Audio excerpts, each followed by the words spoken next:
Tingnan mo to, Cheka. Oh. Grabe naman sa lugar na to. Nagugutom na ako. Layo pa ng mga tindahan. Project ka muna yung wallet kung magkaroon na laman. Uy, tol. Tingnan mo yung pilay na yun. Parang bago sa lugar natin. Oo nga tol. Patripan kaya natin. Teka lang mga kuya, tingnan niyo yung pilay may hawak na wallet. Tara, kunin natin. Tara. Uy, kuya, mukhang bago ka sa lugar namin ah. Kuya, akin na tong wallet mo. Ano? Kuya, yung wallet ko. Kuya, yun ang natitira kong pera, mawa ng ano. Kuya, amin na tong wallet. Pre, anong ginagawa mo kay kuya? Balik yung wallet. Kuya, tara! Kuya, ito na yung wallet nyo. Sinsya ka na sa mga tao dito ha. Tapos sunod, huwag kang lumabas paggabi. Kapagtipan ka talaga. Salamat sa iyo. Bata, pasuyo nga pa rin sa saklay ko. Sige po.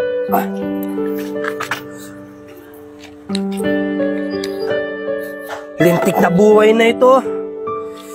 Hindi tuloy ako makapagtrabaho. Ba't kasi napilay pa ako? Grabe naman kasi mga katrabaho ko. Masyadong sip-sip. Kundi dahil sa kanila, edi sana hanggang ngayon, nakapagtrabaho pa ako. Visit na buhay to. Kuya, nandyan ka lang pala. Ikaw dito ka lang pala tumatambay Tamang-tama, masarap dito tumambay. Malamig ang simoy ng hangin.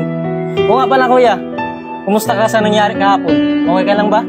Sa tingin mo, okay ba ako Sabihin mo, tingnan mo. Nakikita mo ng pilay ako, di ba? Kuya, gusto lang naman kitang tulungan Para saan? Sige, sabihin mo. Huwag mo sabihin, bibigyan mo pa ako ng isang saklay. Nakikita mo lang ang dalawang saklay ko. Pahirap ka rin Mas mahirapan ako pag tatlo saklay ko. Ikaw naman kuya, masyado kang palabro. Aray! Baliw ka ba? Nakikita mo na nga masakit, inampas mo pa. Umalis na nga dito. Wala kang mapapala sa akin, hindi ako mayaman. Kuya, hindi ako nandito para sa pera. Nandito ako para gusto kong magpagkaibigan sa'yo. Kasi nakikita kitang malungkot ka. Anong mapapala mo sa isang pilay? Tsaka hindi ko kailangan ng kaibigan. Umalis ka na. Sige na, umalis ka na. Sige kuya. Pero ito tandaan mo, pag kailangan mo ko, nandito lang ako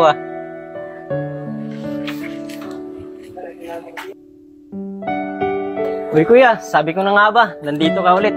Hinintay mo ko, no? Ang kulit mo talaga Ba't naman kita hintayin? Sino ka ba? Kuya, masyado ka nung magagalitin. Kuya, baka gusto mong sumama sa akin. May pupuntahan tayo. Ba't naman ako sasama sa'yo? Basa mo pa ako dalhin. Sige na kuya, sumama ka na sa akin. Maganda dun. Tara, sige na. Tara. Tignan naman batang to. Tara. Sige na kuya. Sige na nga. Saan ba yun? Basta kuya, basta maganda dun. Tara. Ano bata? Saan mo ba talaga ako dadalhin? Kanina pa tayo naglalakad Basta kuya, malapit na tayo.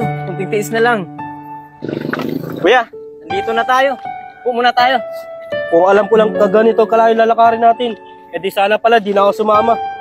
Nakita mo ng pilay ako, pinaglakad mo pa ako.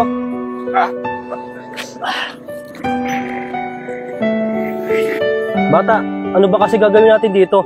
Pati puro tubig lang nakikita ko. Kuya, dito kasi pumupunta pag marami akong problema. Tumitingin lang ako sa dagat para mawala lang yung lahat. Kuya, subukan mong tumitig sa dagat at magdasal ka.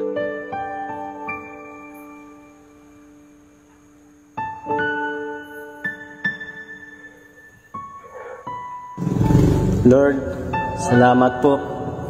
At may bago akong kaibigan. Hindi na ako malulungkot at matatakot. Kahit medyo masungit si Kuya, alam ko, mabait siya. Sana Lord, tulungan mo po siya sa mga problema niya.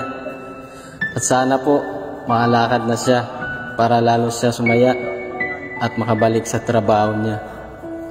Kung makakasama ko pa po siya ng matagal, sana po, madami pa akong maitulong sa kanya.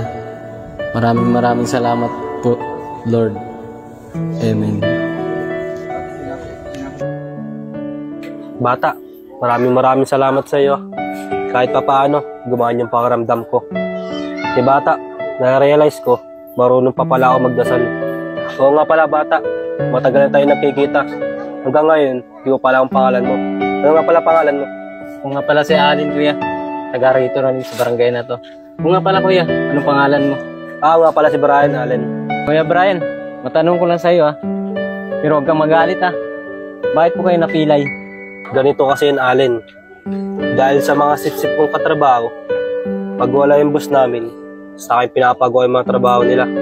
Pero pag nandiyan naman si boss, sila mga gumagawa. Kaya napilay yung kanang kong paa dahil naipis sa machine. Ganun po ba Kuya Brian? Kawawa ka naman. Buti, nakakalakad pa ako. Okay lang yun kuya. Basta huwag kang mawawala ng pag-asa. Huwag mong kalimutang magdasal. Allen, maraming salamat Oo nga pala, Allen. Aalis na ako bukas. Saan ka pupunta po Kuya Brian? Pupunta ako probinsya. Isang buwan ako mawawala. Ganun ba kuya? Bago pa lang tayo magkakilala. Aalis ka na agad. Oh, Allen anak, andyan ka lang pala. Kanina pa ka tayo nahanap Tara na, uwi na tayo. Gabing-gabi na. Paano kuya? Nahanap na ako ni tatay. Mukhang matatagalan na tayong hindi magkikita. Kuya, hanggang sa muling pagkikita Kuya, pwede po ba akong humingi ng pabor sa'yo? Ano yun? Pwede po akong payakap sa huling pagkakataon. Sige, ayun lang pala walang problema.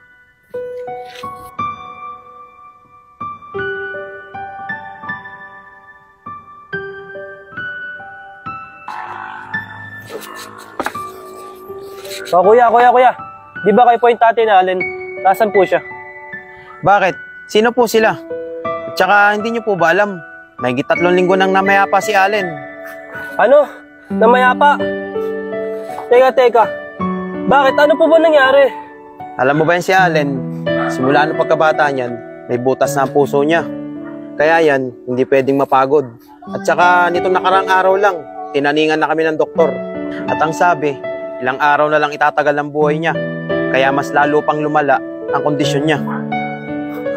Ano ba kuya? Alam mo ba kuya, si Allen? Siya nagbigay ng lakas ng loob sa akin.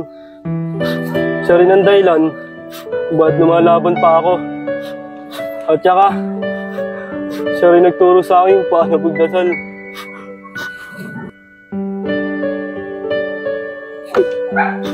Paadaya mo naman, Allen. Hindi mo man lang sinabi. Mas malala pala yung kondisyon mo kaysa sa akin. Kung mag-alala ka sa akin, mas malala pa pala yung naramdaman mo. Kung mag-alala, Allen, magsusumikap ako para magaling tong sarili ko. At hindi ko kakalimutan yung tinuro mo.